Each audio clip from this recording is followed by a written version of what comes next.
Hey everyone, my name's Adam Gardner. I'm a CNCF ambassador and a DevRel at Dynatrace. So for the last 8 or 9 months, I've been working on platform engineering topics and platform engineering observability. So time is tight, let's get straight into it. Before I tell you what we've built and what lessons we've learned and what I would do again if I had my time over, let's first introduce the cast of characters, because this is the first lesson I really would like you to take away from this, which is if you can't build a team, it won't succeed. You've got to treat your platform as a product and staff it as such. It's no good doing favors for people and asking for favors.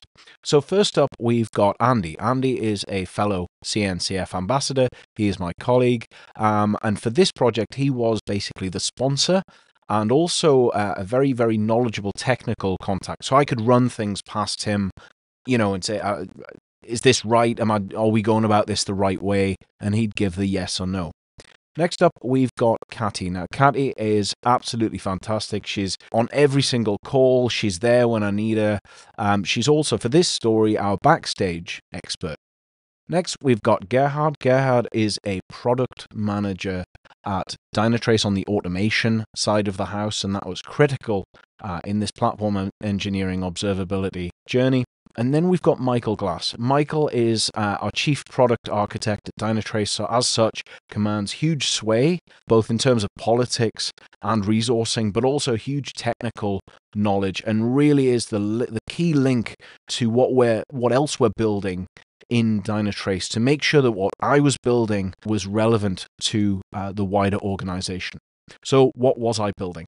Well, Andy came to me one day and said, Adam, look, we've got our Dynatrace Perform conference. This happens once a year in Las Vegas, and we have these things called hot sessions, hands-on training.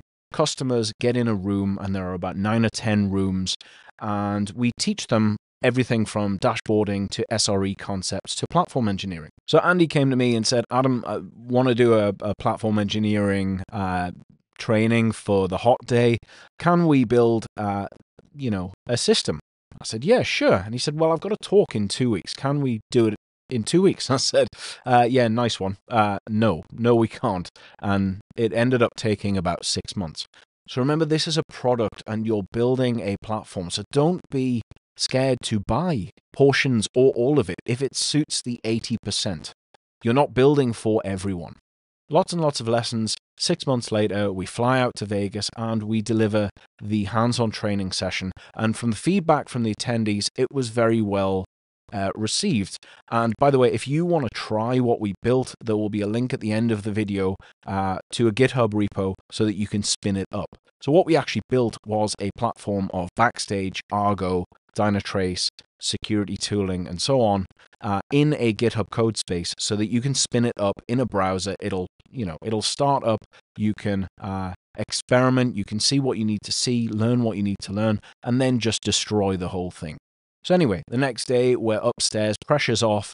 I'm on booth duty because we're in this big conference hall and every team has their own booth. Now it's great for customers because they can walk around the booths and say to R&D, what are you doing? What's your roadmap? They can go to services and say, why should we pay for services post-sales? But it's also great for the staff because we get to walk around and understand what's going on in other departments.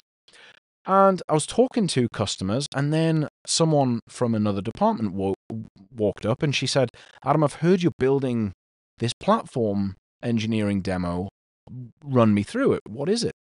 So I did. And she said, oh, that sounds interesting. I think we could use that in our department. And then someone else came up from a different department. And then someone else from a different department. And so I thought, this happened about 5 or 6 times during the day. And being the English guy, I got everyone for a beer later and I said, look, what is the problem that you're actually trying to solve? And when it really boiled down to it, they were all trying to solve a similar problem, which was everyone is repeating themselves over and over and over again. And a lot of it is demo work. So if you imagine a sales engineer wants to go on site, let's say they're trying to demonstrate how to ingest OpenTelemetry into Dynatrace. They want to spin up a demo system, show how it's done, tear it down, and walk away. The post-sales people want to do the same. Support want to get a support ticket in, have a representative environment, spin it up, debug, investigate the support ticket, and throw away the environment. So these things came back again and again and again, and that's where we are today. We're working with all of those departments to figure out how we can enable them with platform engineering across the wider company. A lot of the post-sales use cases center around demo environments. The R&D organization, think about if a new developer comes on board at Dynatrace, on day one, they need to get up to speed, and let's say they're a Java developer. They might want a Spring Boot app. So here's a template for that. Or they might want to actually develop a Dynatrace application, which is maybe a combination of some workflows, a notebook, a dashboard, and some, SLOs for the Site Reliability Guardian. That's fine. We can template that and give them that.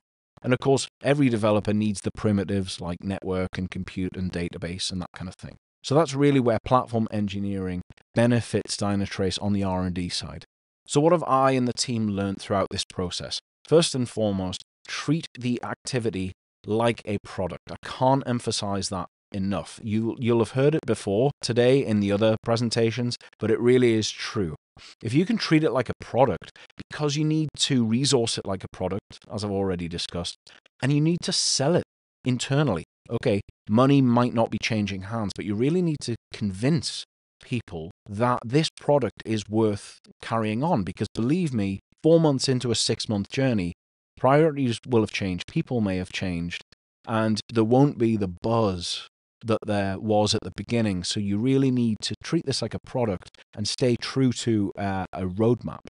Platforms for me are abstractions. They're a way to take the complex and make those things a commodity. So think about observability. It's such a huge domain. Where do you even start? What do you observe? How do you observe it? What signals do you need?